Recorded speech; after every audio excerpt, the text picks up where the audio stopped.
Tongona ho anareo ny riavana ny fahasoavana sy ny fiadana amin'ny fahalalana tsara n'Andriamanitra raitsika sy Jesosy Kristy tombontsika. Vavatsika. Vers qui allons-nous, Seigneur? C'est toi qui as la parole de la vie éternelle. Sanctifie-nous par la vérité, car ta parole est vérité. Amen.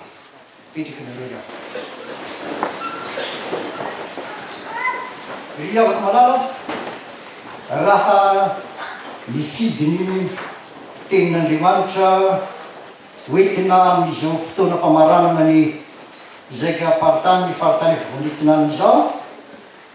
mijery ireo perika apatsika ato amin'ny FPMA zay mivokina hatramintsika teo dia mifidina manokana ny ato amin'ny bokin'ny asan'ny apôstôly. Bokin'ny asan'ny apôstôly no nifidina satria tao an-tsaina ny fianarana zay vao nataontsika tamin'izao maraina izao mikasika momba ny rafitra eo amin'ny fiangonana. Tantara ato amin'ny soratra masina mampiseho ny fifandona ny rafitra araka ny fijerin'ny olona samahafa azy ity tantara ato amin'ny asan'ny apôstôly zay voalavitra androany ity. Manarota kely a mampatsiaro zany fa fomba fanao zany tarazo amin'ny fiainan'ny fiangonana kristianina ny akamaroany elan'izao tontolo izao manomboka amin'ny andro pasika ka mandrapa tonga amin'ny andro pentecoste dia tsy vakina ny testamenta taloha afa-tsy misy salama fa ny bokin'ny asan'ny apôstôly no iarahan'ny fiangonana mandinika mahatsiaro ny fiainan'ny fiangonana ny olona taorian'ny nitsanganan'i Jesosy Kristy tamin'ny maty. Hoy aho hoe fifandonan'ny rafitra araka ny fijerin'ny olombelona no hitantsika tamin'ity asan'ny apôstôly toko fahadimy vakina tamintsika teo ity. Tariko ny sainareo hijery skajin'olona telo manakambara arak'izay hitantsika ao zany ary azontsika akana lesona mandrakariva eo amin'ny fomba fijeritsika ny fanaovana ny asan'Andriamanitra. Ny skajy voalohany hitantsika ato dia reo manam-pahefana ambony teo amin'ny fivavahana jiosy fatrapitana ny neti-paharazana ary tsy faly rehefa nandre ny fipoiran'ny fivavahana kristianina notorian'ireo apôstôly taorian'ny nitsanganan'ny tompo Jesosy tamin'ny maty. Skajin'olona sarotom-boninahitra sy velom-panahina manoloana ny zava-baovao satria manaky matahotra so vaozongozona ny fahefana. Voalaza eo amin'ny fiandohan'ny tantara eo amin'ny andininy fahafito ambin'ny folo fa raha nandre ny asa lehibe nataon'ireo apôstôly sy ny firotan'ny olona nanatona azy ireo manam-pahefana ireo dia feno fialonana izy. Ny skajy faharoanray dia ireo apôstôly nentina teo anatrehan'ny singebionana ny fitsarahan'ny manam-pahefan'ireo jiosy, ireo manam-pahefana jiosy voalaza teo voavy nosamborona sy natao tany an-tranomaizina izy ireo kanefa nanehoan'ny tompo fahagagana araka ny andiny fahasivy folo sy faharoapolo amin'ny timaty asivy apôstôly toko fahadimy ity. Ary no mialina dia nisy anjery ny tompo namony varavaran'ny fonja ary namoaka ny apôstôly sady nanao tamin'ny hoe mandehana makao kianjan'ny tempoly ary lazalazao ny vahoaka ny teny rehetra momba zao fiainam-baovao izany. Voavy no afahana tamin'ny fanagadiana azy izy ireo ary nandray baiko araka ny andiny faraiky amby roapolo nanohy izany teny izany ny apôstôly ka nankany akianjan'ny tempoly vao maraina be ary nampianatra. sikajin'olona fahatelo dia olona isan'ny manam-pahefana jiosy, isan'ireo fitsarana ambony zany na ny syneviona kanefa niafaka fa mpampianatra toro-teny teo amin'ny manodidina azy rehetra. Raha isan'ny sadosiana na ny sadoseo ny mpisorona be sy ny namany, ity lehilahy ty kosa araky ny andininy faefatra amby telopolo fariseo farisiana atao hoe Gamaliel, anisan'ny zareo sady mpahailalana enikaja tamin'ny vahoaka rehetra. Voalaza amin'ny asan'ny pasteur roa amby roapolo andininy fahatelo fa Saoly zay tonga ny apôstôly Paul tato aoriana dia isan'ny mpianatry Gamaliela io. Hoy ny Saoly raha volazy hoe zaho dia jiosy teraka tamin'ny Taro samy Silisy fa nobeazo teto amin'ny toeran'ity Jerosalema ity, ary mpampianatra dia Gamaliela zay nampalala tsara ny lalàna ny razantsika na fanafota ny fanompoana an'Andriamanitra tahaka anareo rehetra ankehitrina. Mpampianatra nefa isan'ny reo manam-pahefana jiosy fa niafaka izy. Ny mpanimitra soratra masina anankiray amin'ireo ray ny fiangonana raha nanao fikaroana dia milaza fa ity Gamaliela ity dia zanaky Simeona lailahy antitra nanoray any Jesosy zaza tao amin'ny tempoly araka ny Lioka 2:5-20. Ary tsy Saoly ihany ny mpianatry Gamaliela fa Stefana Martiora dia isan'ny mpianany Barnabasy zay misionera voalohany rahana niaraka tamin'ny Paoly dia mpianatry Gamaliela ihany koa. Hoy atoriavako hoe azontsika kanalesina mandrakariva ny fomba fijeritsika ny fanaovana ny asan'Andriamanitra reo sokajin'olona telo ireo, fa mbola fahita mandrakaritriny eo anivon'ny fiangonana ireto. Misy any sokajiny mpitanany mahazatra sarotom-boninahitra sy feno fielonana raha vao misy zava-baovao ka sorena manoloana izany satria matahotra so vozongozona ny fahefana. Tsy hoe tsy te hivoatra akory izy ireo fa maniry kosa ny fivoarana hifanaraka amin'ny tombontsoana tsy zay tiany. Zay ny sokajin'olona ohatran'iretsy le voalaza voalohany ary mbola hita koa zany mandrakakehtriny ao anatin'ny fiangonana. Misy indray misokajy faharoa mahita isan'andro ny zava-magaga ataon'Andriamanitra, miainy sy mankatoa ny tenin'ny tompo mba hanatanteraka ny asa fanaovana azy ka mijoro vavolombelona mandrakariva amin'ny fotoana ilana izany. Misy foana zany koa ao amin'ny fiangonana mandrakakehtriny. Ary mbola misy sana koa amin'ny fiangonana ny mpampianatra tsy manaraka tokony olona akolafy na dia manana ny fototra iorenany araky ny anara sy nitaizana azy azy izy, fa mitarika kosa mba hanana fomba fijery mivelatra sy ahay mamakafaka tsara, tsy hoe tokafanampona telo fotsy mba namana eo ampanapahana hevitra. Isika tsy tarairay avy ry havana no tarina andiny tena hoe ao anatin'ny sikajy liza no misy aho. Tokony bebaka sy ovavy aho raha manao ny tsy mety sa hifikitra amin'izay efa maharesy lahatra ihany kosa. Jerentsika tsiraray io sikajy telo ireo mpisorona be sy Silojiona ary ny olona teo amin'ny zanak'Israely. Nisy any tokony olona samihafa ny vondrona tao anatin'izy ireo zany, ireo teo hoe Silojiona zany. Dia teo ny sadoseo, ny fariseo, ny lolo teo ambany fitarian'ny lehibe anankiray zany izy ny mpisorona be zay faratampony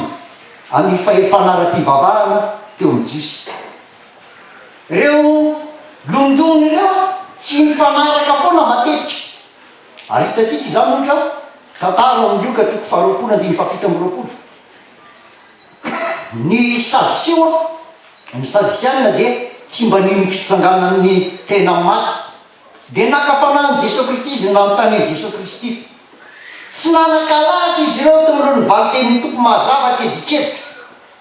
Dia voalaza amin'ny 5:30 amin'ny Lioka 2:20 hoe nisy mpanoradalana sasany namalika na hoe mpampianatra eo marina zay milazainao. reo le mpanoradalàna hafa ireo zany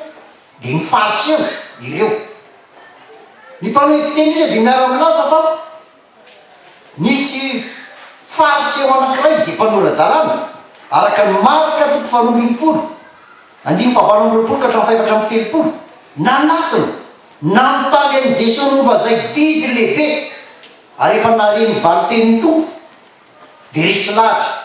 ka nakasitraka amin'ny tompo mila zany Jesosy hoe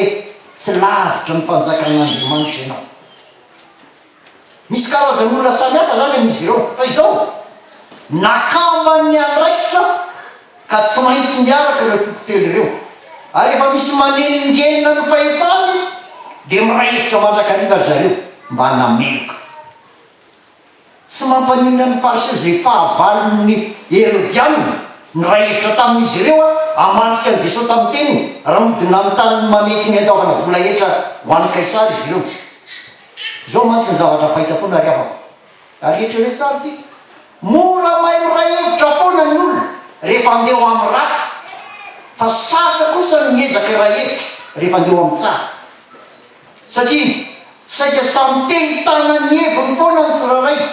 ary satra ny mampahiratra ny maso hibanjina ny sola zay namana satria tsy mora mandrakariva akory miaina sy mankasitraka ny hafa. Fa zay tena mampiavaka resy kajin'olona manam-pahefana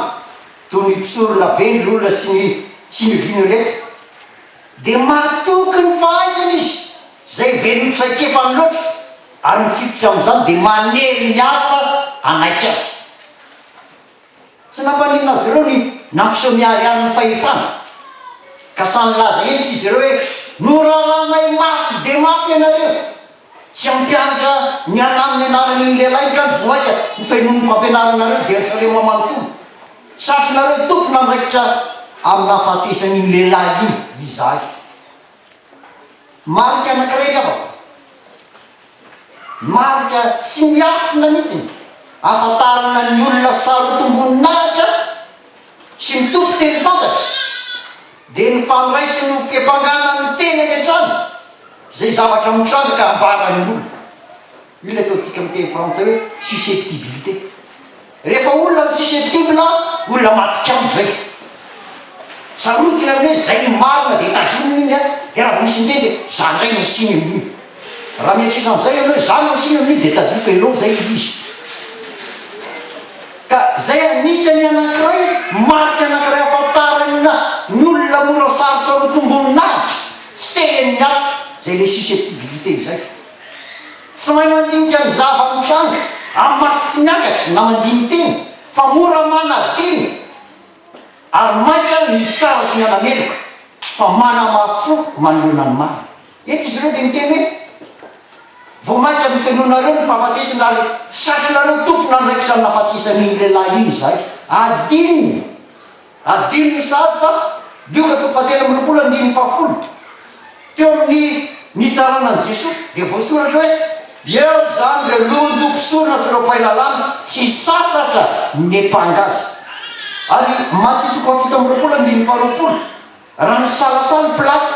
ka nitady zay fomba ahafahany mandefa an' Jesosy dia voalaza tsara hoe londo mpisorona sy ny olona kosa dia nitaona ny baoka mba hitaky ny andefasana ny Barabasy ary ny amonona any Jesosy. Eto izy dia milaza hoe zay lazainareo mpatompona reky adininy nefa tena marina zao zavatra voalaza zany hitany masin'izy ireo tsara ny fanasitrany nataon'ny apôstôly very hevitra manoloana ny asa magaga nataon'ny apôstôly mitory ny famonjena tamin'ny alalan'i Jesosy Kristy izy ireo voalaza amin'ny asan'ny apôstôly toko faefatra andiny faefatra folo farasatraminy fito ambin'ny folo fa tsy tia naiky ny marina izy ka fandrahonana sy fanapahefana ny sisa azony nampiasay hoy izy ireo hoe inona nataontsika amin'ireo lehilahy ireo miponina rehetra Jerosalema dia malala miariary ny famantarany vitany ka tsy haitsika lavina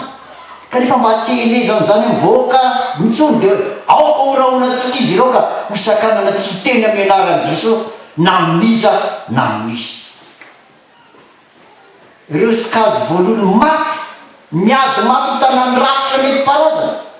ka mifananona mikery amin'olona very manontona azy ireo le nambarako toery afaka hoe sikajy ny mpitanany mahazatra sarotomboninazy sorena manoloana ny zava-baovao tsy hoe tsy te hivoatra kory fa maniry kosa ny fivoarana hifanaraka amin'ny tombotsony sy zay tiny farafakeliny a misy toetra telo hitovizan'ny olona rehetra tahaka lolondony misorona sololo ireo ampitanany mety parasy reto toetra telo reto toetra voalohany avava sy mainteny izy ireo mitombo teny fantatra ka mila tsy amela ny ampandahatra fa miazy ihany mba sisisy rehefa misy fivoriana lele misy olona tsy maintsy izy foana no miteny de mihevitra izy am'refotra am'zay fa izy ihany marina fa ny olona rehetra tsy marina nefa laza reo de mbola miteny izy le lazay ny olona ihany miteny fa tsy afako izy raha tsy izy no miteny azy zavatra misy foana zany refa ka zay le olona saroton'olonahitra toetra anankiray zay toetra faharoa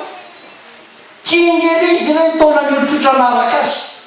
ka na de efa resy lahatra marina azy ny olona ainy foana ny mampiova hevitra azy ireo rehefa andarany be sy ampitaolony am'izay heverinotra kifa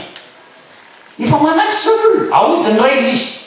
de taony ray olona de miova hevitra ndray ny olona tsy ingery izy zareo mampiova hevitra ny olona toetry ny olona sarotom-boninahitra zay zavatra zay ary ny toetra fahatelo mora sosa sy be pelona ary tonga amin'ny fitentsika malagasy hoe mpanao ory avamana mampalahelo afako fa misy zany foana amin'ny fiangonana ka natoinona ezaka atao andaminana ny asan'andriamanitra amin'ny fiangonana loharany miteraka ny fikorotanana mandrakariva misokajin'olona tahaka io mety andiny any izy nefa makabany ilay ary mitady fomba hafa anenjena zay maneningena azy ngamba rehefa tena anjina tanteraka izy raha mitsiry biby amin'ny sain'olombelona tsy manaiky ny fandaharan'andriamanitra sitrapon'andriamanitra de mila mpanompon'andriamanitra sa miteny ampasaina tahaka ny saosy miteny paoly miteny any vary jesosy na elima mpanao majika araky ny asan'ny apôstôly toko fahatelo folo andiny favalo ka mifaraka ambiny folo hoy ny paoly nanotra azy ro lahy nanotra ny paoly sy laza nytoroteny a vary jesosy le mpanao majika mitady ampiverina lalana ny gouvernoura tsy risondry amin'ny finoana tam'izay saoly atao hoe paoly tonga feny ny fanahy masina ka nibanjina ny elima sady nanao hoe rilay andeviny devolity feny fitaka sy faharatsy misy karazany ianao ary mpanotra ny marina rehetra misoritan'andriamanitra mbola te hisokotra foana ny lala maitsy ny tompo vaina ankehitriny ivy asiny ny tana ny tompo ianao ka ho jamatsy hitany fahazavany masinao no mandritry ny fotoana voapetry miaraka tamin'izay saronaizana ny maso-ilima ka niraparapa tadolo izy ny olona tsy manaiky fa sarotiny amin'ny fahefany fotsiny a tsy te anaraka ny sitrapon'andriamanitra mila mpanompon'andriamanitra sa miteny tahaka an'izay nataony saoly zany sokazo faharoa petera sy jaona tero apôstôly voavy nahatsiaroan'ny petera sy jaona sika tamin'ny pasika teo ary ny vaovao mahafaly vakina tamin'ntsika androany de niresaka manokana momba ny fionan'i jesosy tamin'ny mpiana tembolin'ny ranomasina tiberiasy sy ny fantaniana telo nataony tamin'ny petera setry ny nandavany azy ny telo teo amin'ny isamborana azy mpianatra katrany jesosy kristy izy mirahalahy ary mpitariky ireo namany matetika rehefa misy asa fanaovin-tompo azy fa izay mampiavaka azy ireo sy n'apôstôly namany zay tsy mavotonona de ny fifikirany miainy tenin'ny tompo sy ny finiavany ankatory tsy ampy salasalana zay baiko raisiny avy amin'ny tompo tenipiny na inona fandrarona fampanginana azy ireo tsy lazany marina sy hitory ny vaovao mahafaly no nambarany na sy nypôtoto fahefatra hoe jesosy no lay voalaza ny soratra masina hoe nivaty voalany lava ny mpanao trano ny tonga fehizoro ao aminy no any azopo aminjena eny tsy misy eto ambany lanitra anarana hafa-nomen'andriamanitra ny olona zay azotsika famonjena afa-tsy jesosy re ihany ary indrindry kosa amindiny sivy amby roapolo hoe tsara onareo raha marina masin'andriamanitra no manaiky anareo toy zay manaiky an'andriamanitra raha izay tsy azonay ataony tsy laza momba zay fotanay sy renay ary eo amin'ny toko fahadimy andiny sivy amby roapolo sy telo amby telopolo hoe hoy izy hoe andriamanitra no tokony ekena fa tsy ny olombelona vavolombelona manambary zany no tena any mba mifanay masina nomen'andriamanitra ny olona manaiky azy tanteraka tamin'izy ireo tokoa ravaka miteny nambaran'i Jesosy Kristy raha nanafarahatra ny mpianatra izy hoe mo Jesosy lazaiko aminareo marina dia marina tokoa fa zay mino ah dia anao ny asa atao koa ary anao asa lehibe noho izany ah satria mankany amin'ray aho fa ilay mpananana dia nyfanahy masy zay ranoray no ianarako no ampianatra anareo ny zavatra rehetra sy ampahatsiaro anareo ny zavatra rehetra nolazaiko taminareo ary koa rehefa tonga ny fanahy ny fahamarinana izy mitary-dana anareo amin'ny marina rehetra satria tsy teny avy amin'ny teny misy zay rehetra horeny no lazainy ary ny zavatra ho azy azy dia ambarany aminareo fa efa naroa ny fananana fa efa n'olombelona ny zay miorina amin'ny fihevitr'olombelona tsy an-danina ary ny fahefana avy amin'Andriamanitra na zay miorina amin'ny tenin'Andriamanitra hetsekilana mety manana ny fahalemeny a ireo apôstôly ireo amin'ny maha-olombelona azy kanefa nahatonga azy anana fahasahina sy sanjobo na inona mitranga taminy dia satria nivavaka tamin'Andriamanitra izy nangataka ny fanahy masina hoy ny asany apôstôly toko faefatra andimy fahafito amby roapolo hoe dia nivondrona efa nivondrona eto amin'ity trano ity hitanan'ity mba hanohitra any Jesosy mpanomponao zay natokanao Mesia nitanterano izy ireo zay nitendrenao raha teo tamin'ny herinao sy ny fikasanao tompo hitanao ankehitriny ny fandrahonana ka omeo anay mpanomponao ny hery hitoriana ny teninao ampahasahina tokoa ainjiry ny tananao asitrana ary atotosa famantarina ny zava-magaga amin'ny anaran'i Jesosy ilay mpanomponao masina ry afaka malala matoa miorina foana ny fiangonana tsy rava ny safotofoton'ny fiainan'olombelona dia satria misy vavolombelona mifikitra amin'ny Jesosy Kristy lohan'ny fiangonana mivavaka sy mankato ny tenin'Andriamanitra mizaka fitsapana maty zay manaraka ny tompo tahaka ireo apôstôly ireo kanefa tsy mba isan'ny manjongo-davana amin'ny ferinay sy manonetsiny faraky ny andiny faefapolo sy faharoamby efapolo amin'ity asan'ny apôstôly toko fadimy ity natsondro zareo ny ray ny apôstôly nasainy darofa nakatoka sy ny raharana tsy tety amin'ny anaran'i Jesosy vao nalefany ko tamy kafaliana no ny alan'ny apôstôly teo amin'ny fitsarana ambony satria nataon'Andriamanitra mendrika alaim-baraka no voninahitry Jesosy ary tsy nitraty izy ireo nampianatra isan'andro natao kianjan'ny tempoly natao tranon'olona ka nitorony vaovao mahafary momba ny Jesosy ilay Mesia rehefa misy zavatra manahirana anao ka mila akivy anao ohatra ndraindray ny fitsapana zakaina amin'ny fijoroanao vavolombelona amin'ny fanarana ny tompo maireza mivavaka fa raha mbola sady mivavaka anao no manjombon-dava sy mametsiny hafa mbola tsy ao aminao ny fanahy masin'Andriamanitra farany afaka Gamaliel sy ny lesona nomeny akoatra zay voalazako teo aloha dia velona fa mety ampitombo bebeko ny fahalalantsika ny Gamaliel sy ny toetrany fa raha marina tokoa araky ny fevelona fa zanaky Simeona izy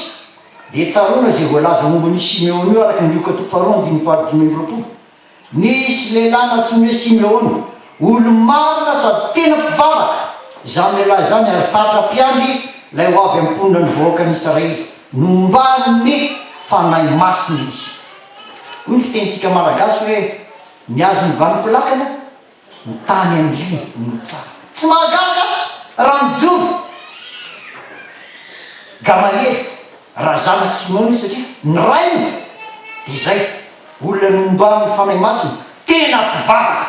ary fatra-piandry lay amponina ny vahoaka ny Israely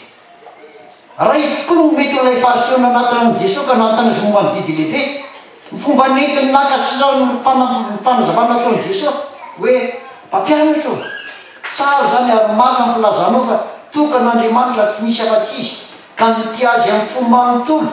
sy amin'ny saina manontolo ary amin'ny hery manontolo sy mity namina tahaky ny fitiavana ny tena dia manoatra lavitra no bibidorana eo amin'ny alitara sy ny soro misy karazana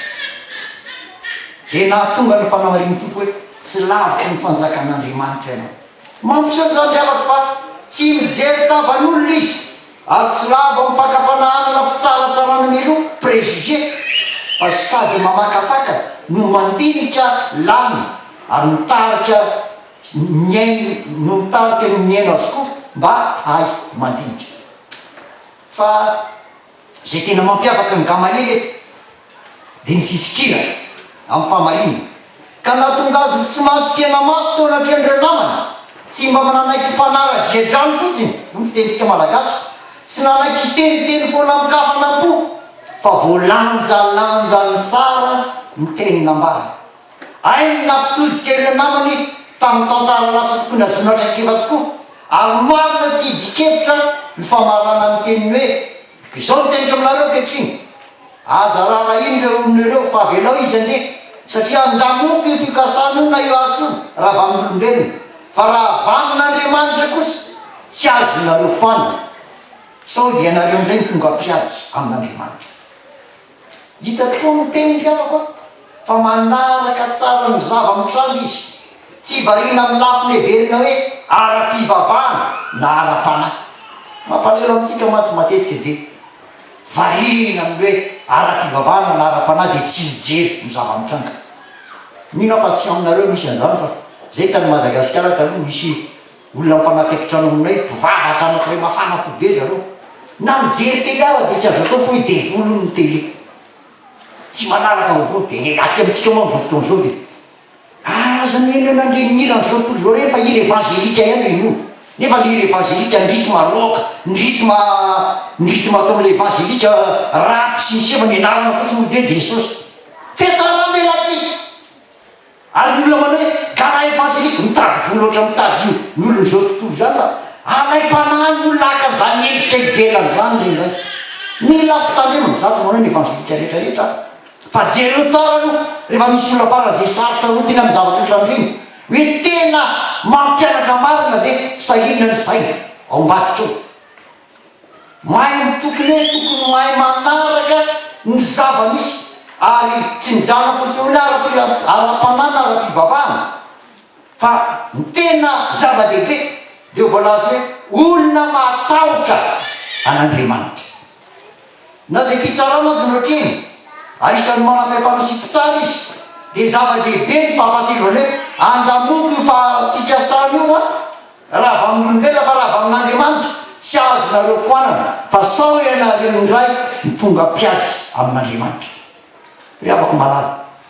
mba fireny Gamaliely eo anivon'ny fiangonatsika faniriana ary tena zava-dehibe tokoa ampandrosin'ny fiangonana raha toka Gamaliely avokoa ny mpitandrina sy zay rehetra mampianatra ny tenin'andriamanitra amin'ny fiangonana ny fampianarana ny olona amin'ny fanomezam-boninahitra an'andriamanitra fa tsy mandeha mikafana posy faindren'olombelona fotsiny no mety ampiasain'andriamanitra ahatonga filaminana marina kanefa fa tsy voasakana tsy hanao ratsy foana reo matin'ny voninahitra rehefa mienan'ny Gamaliely izy nandrina nanaiky fa navy nanenany apôstôly andeha tokoa izy fa tsy nanaiky raha tsy nampiasa herisetra everiny fa ampanidinana ireo apôstôly ireo rehefa votombavaka nefa ny mpanompon'andriamanitra ary maka tompo ny baiky ny tompo fa tsy mijery ny hevitr'olombelona ary mahazo fitariana sy rehefa mifanay masina manjary mahita fifaliana na dia ao anatin'ny fitsapana azy hoy ny apôstôly Petera raha nanolotra izy tateoriana nananatra ny kristiana mifalia araka ny ombonanareo fijaliana amin'ny Kristy mba hoe nikafaliana amin'ny karavona koa nareo ny andro ny voninahina sambatra ianareo raha ratsiana mampianatra kristianareo fa mifanahy masina be voninahitra dia mifanahin'andriamanitra mitoetra aminareo eny aoko aminareo tsy hisy hijaly satria mpamonoolona na mpangalitra na mpanao ratsy na mpisabaka amin'ny raran'olona fa raha ny maha-kristiana azy no hijaliny aoka tsy homenatra izy fa nome voninahitra an'andriamanitra ho zany anarany entiny izany ry afaka malala hoe ateo mpanomboana hoe isika tsirairay no tarina mba ndiny teny eo anatin'ny sikajoniza no misy etika amin'ireo sikajy telo ireo tokony bebaka sy ovavovy aho raha manao tsy mety saifikitra amin'izay efa naresy lahatra olonay mpitandrina any ndraikitra ny radio protestante nalaza be pasteur Faralamboto rehefa mampianatra izy hoe arelao mba ahoana voninahitra ny ho an'andriamanitra ray zanakary fanahy masina azy efa mitaro indrindra satria tianareo mandrakizany